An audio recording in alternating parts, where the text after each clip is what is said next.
I worked in Canada for a number of years, and my job was it was a new role, was to sell power effectively from Canada into the United States. And I had a sort of a commercial financial background, so I thought, oh, this is pretty straightforward. I'm just going to go in there with rates of return and schedules and risk adjustments, and off we go. Well, I got there, and everyone was talking about fish stocks and riparian values and First Peoples' rights and the cultural linkages with the river systems and so forth. And I guess I thought of those things as things you do on the weekend. I never really connected it to my working life, and it just blew me away. It sort of rocked me, quite honestly, because I started thinking, well, this actually isn't just about the money. This is about a whole bunch of other things. So luckily there was a bit of a recess in the negotiations, and I went off and took a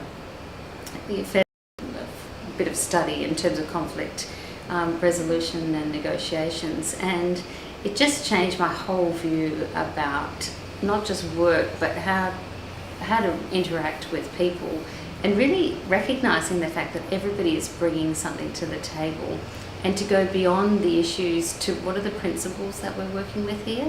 And it's really helped me to separate, to know what things you bend on and what things you stay firm on, and looking for those issues of mutual interest. One of the things that I learned through that process, I'd always thought I was a reasonably good negotiator. I'd done a fair bit of it, but what I realised was what I actually did was compromise a lot. Okay, well, I'm here, you're there, we'll go here. And what I found is that that's just sort of the lazy way out, and really doesn't actually advance things very much. To some extent, both parties walk away a little bit disappointed. So what I found is actually having to step outside of that and really understand what their motivations were, to go a few levels below where I otherwise would have.